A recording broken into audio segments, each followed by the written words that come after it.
O dólar à vista cravou nesta quarta-feira, 12, a quinta alta consecutiva. Mais que isso, foi também a quinta vez seguida que a moeda americana renovou os recordes de fechamento, e, desta vez, boa parte desse movimento se deve ao cenário doméstico. A divisa até chegou a operar em leve queda no início do dia, mas esse alívio logo se mostrou fugaz. Com os dados das vendas no varejo em dezembro ficando abaixo das expectativas dos analistas, o dólar à vista ganhou força e se firmou no campo positivo ainda durante a manhã. Ao fim da sessão, a moeda americana valia R$ 4,3.510, uma alta de 0,57% em relação a ontem. É uma nova máxima nominal em termos de encerramento e a primeira vez que o dólar à vista rompe um nível dos R$ 4,35. Agora, a divisa já acumula ganhos de 8,46% desde o início do ano, e quando eu digo que boa parte da pressão no câmbio se deve a fatores domésticos, eu me refiro ao comportamento do mercado no exterior. Lá fora, o dia foi de alívio generalizado, com o dólar perdendo terreno em relação às divisas de países emergentes. Moedas como o peso mexicano, o rublo russo, o peso chileno e o rand sul-africano se valorizaram em relação ao dólar. O real, assim, destoou de seus pares, em meio à desconfiança dos investidores quanto à recuperação da economia local. O bom humor externo também foi visto nas bolsas mundo afora. Nos Estados Unidos, o Dow Jones, 0,94%, o S&P 500, 0,63% e o Nasdaq, 0,90%, subiram em bloco e renovaram os recordes. Na Europa e na Ásia, as principais praças também avançaram. Considerando o otimismo nos mercados acionários globais, o Ibovespa acabou seguindo o embalo, ignorando os fatores de risco no fronte doméstico. O principal índice da Bolsa Brasileira avançou 1,13% hoje, aos 116.674,13 pontos.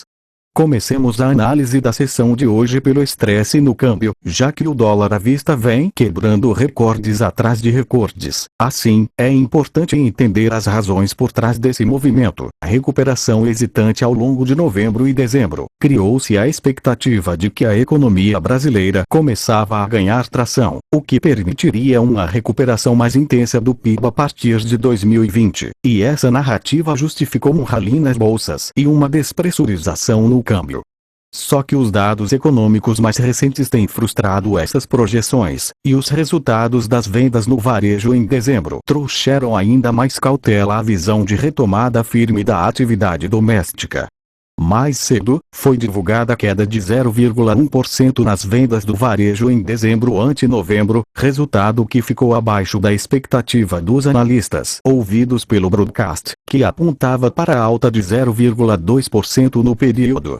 O resultado decepcionante trouxe mais incerteza quanto ao ritmo de recuperação da economia brasileira, o que fez o mercado voltar a apostar no novo corte da Selic, de modo a estimular a atividade, e foi exatamente essa percepção de que há espaço para mais reduções na taxa básica de juros, por mais que o BC tenha sinalizado que o atual ciclo de ajustes negativos chegou ao fim, que acabou resultando em pressão ao câmbio.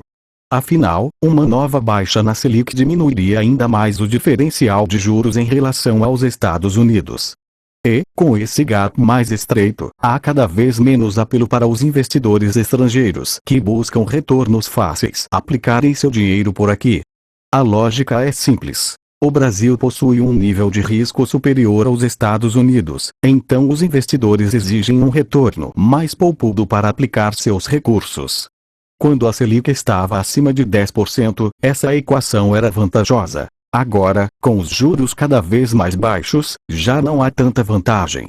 A leitura de que o BC poderá cortar ainda mais a Selic fez as curvas de juros fecharem em queda, tanto na ponta curta quanto na longa. Veja abaixo como ficaram os principais DIs nesta quarta-feira, janeiro/2021. De 4,23% para 4,22%, janeiro/2023, de 5,42% para 5,37%, janeiro/2025, de 6,07% para 6,03%, janeiro/2027, de 6,42% para 6,39%. Sem medo do coronavírus. Enquanto o mercado local digere aos dados mais fracos das vendas no varejo, o exterior continuava de olho no coronavírus. E, assim como ontem, a leitura é a de que o surto começa a perder força. Apesar de o número de mortos e infectados pela doença continuar subindo, já são mais de 1.100 óbitos e 45 mil contaminados. Essa alta tem ocorrido num ritmo inferior ao dos últimos dias. Essa percepção, assim, reduz a aversão ao risco por parte dos investidores, que já começam a vislumbrar um futuro menos nebuloso no curto prazo e mostram-se menos apreensivos quanto aos impactos do coronavírus à economia da China e do mundo como um todo. Desta maneira, as bolsas americanas tiveram tranquilidade para continuar subindo e buscando novos recordes. E, em meio a esse clima positivo, o Ibovespa ignorou as preocupações domésticas e foi no embalo dos mercados externos, retomando os 116 mil pontos. Cielo e TIM em alta. Cielo 1, Cielo 3 e TIM 1, TIM 3 apareceram entre os destaques positivos do Ibovespa, com ganhos de 2,66% e 3,87%, respectivamente. As ações da Cielo reagiram positivamente a uma notícia publicada pelo jornal Valor Econômico. Segundo a publicação, o Banco do Brasil estaria revendo suas participações no segmento de cartões, o que poderá desencadear um movimento de venda de ativos.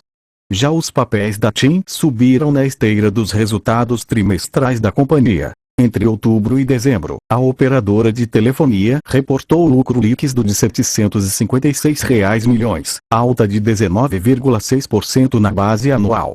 Veja abaixo as 5 maiores altas do Ibovespa nesta quarta-feira. GPAPN, CAR 4, mais 4,67%. Klabin Units, KLBN 11, mais 4,52%. Totfson, TOTS 3, mais 4,39%. Cogna 1, Cogna 3, mais 4,22%. Suzano 1, SUSB 3, mais 4,00%. Confira também as maiores quedas do índice. CVC 1, CVCB 3, menos 2,49%. IRB 1, IRB 3, menos 2,45%. Bradesco 1, BBDC 3, menos 1,44%. Marfrig 1, MRFG 3, menos 1,19%. Ambev 1, ABEV 3, menos 1,07%.